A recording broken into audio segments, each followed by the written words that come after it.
Appreciate you watching this video. Most of you are not subscribers. Please click subscribe, like down below. It helps a ton. It only benefits you. It also benefits me, but it's also a benefit to you because you're going to see more content like this. Click subscribe. You won't regret it. Appreciate you watching. Stick around. This is a video I've been wanting to do for a long time. Ever since these came out, I've been super interested in these. I just can't make myself pay the price for them, but I finally did. UV 1Ks. So I love the idea. I think they are really cool looking arrows.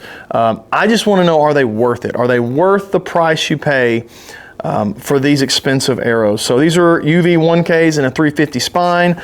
They are insanely expensive, but they're kind of all getting that way. Just buying the cheap Easton 5-up 5.0s are, you know, they're 25 bucks, you know, so it's just, they're all expensive.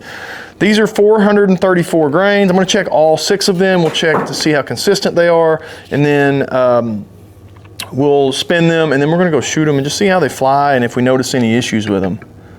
435. Packaging, always cool, coming from Ultraview. 435, 435, 434.6, so really close. 435.2, so all really close. All look really good. One thing that would be cool that they don't do apparently, that I wish they would do, is send a few extra vanes, maybe a wrap, just in case you were to bust one, and you know, that way you don't have to order their special kit. I know they want you to buy their little special kit, but it's just gonna be, it's an annoying inconvenience to have to do that. And that's one of those things that would make me go, I don't really know that I like these. These do have a little bit of helical to them. I've got one that in the box, I don't know if you'll be able to see it, had a little, like some pressure on it. So this vein on this top vein on this arrow right here, you can see it's smushed down. It just, the way it was in the box. I don't know if I can heat that up or if it's just always gonna be a goofy vein unless I order their expensive refletching kit. I don't know, but as you can kind of tell, it's just, it was in the way it was in the box, the way they were laid over, it just didn't, it got some pressure on it, but the rest of them look pretty good. Let's spin them. I call myself a UV fanboy, but they do make some good products. That one's good. That one looks good.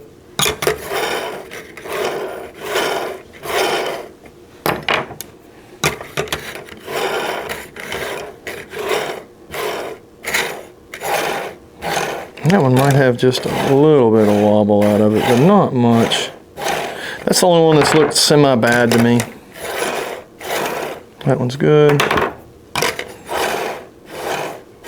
And that one's good. One was kind of rough maybe, and I got one kind of bad vein, but other than that, everything looks solid. Let's shoot a couple through paper, make sure we're getting a bullet hole.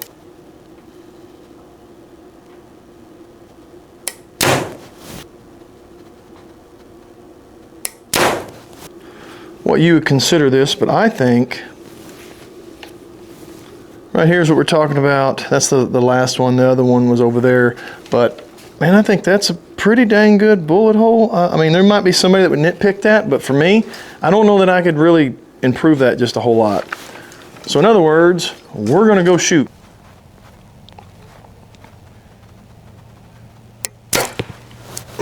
And we're in the black, so that is pretty close. All right, we're just gonna keep bagging up. We'll go close to 30 now and kind of see where that hits. All right, that is 30.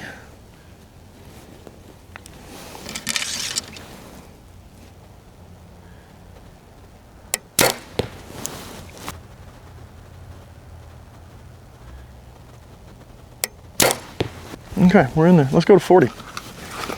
All right, so I'm not gonna lie. It's pretty good groups. I just shot some 40-yard groups with some other arrows that I was building, and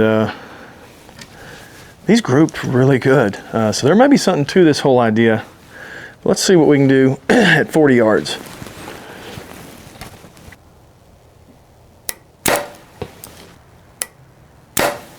Yeah, that one was me. It's actually 41 yards, and I don't have a sight tape for these. So we're just experimenting.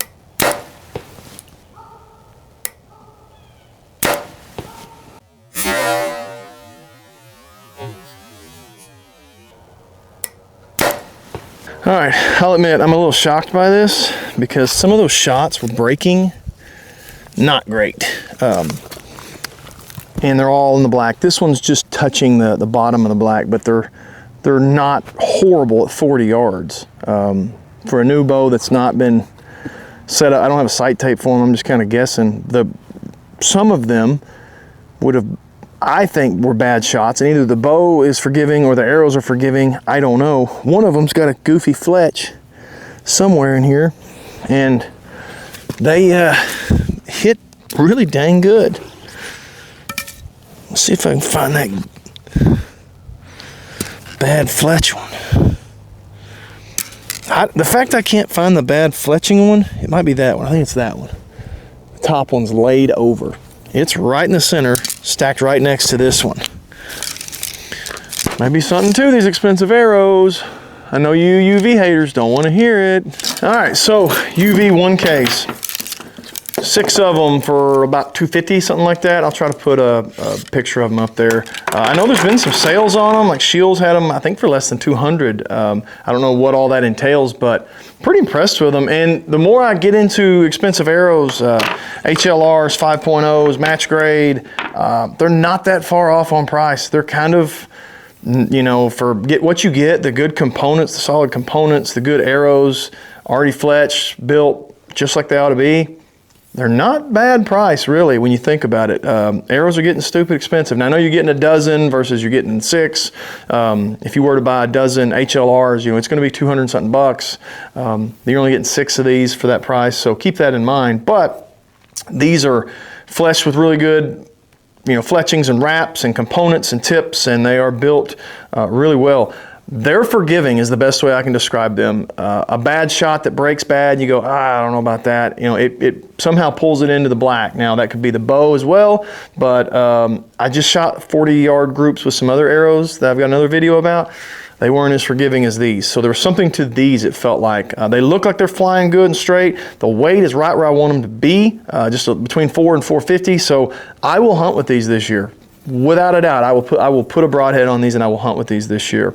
I also would be tempted to shoot them at a Shot 3D or something, especially one like Kansas, where the Kansas Shot 3D, where the Tybo course, where it's some long shots, but it's pretty open shots. So I'm not going to bust this on a limb, I hope, but I might shoot it at 120 yards. And in that 120-yard flight, I want it to be a nice, stable, forgiving arrow. And these kind of do that. They meet all of the questions and all the requirements. So I'm impressed with these UV 1Ks. I know there's a bunch of videos about them. They're not new. They've been out a minute, but I hadn't been able to get my hands on them, and I have now, and I'm excited about it. I am going to do some comparisons of these versus some cheap arrows and just see how they fly, how they tune, how they group at distance, and see if it's worth the extra money versus the cheapest ones versus the expensive ones. So you want to like, subscribe, and stick around for that.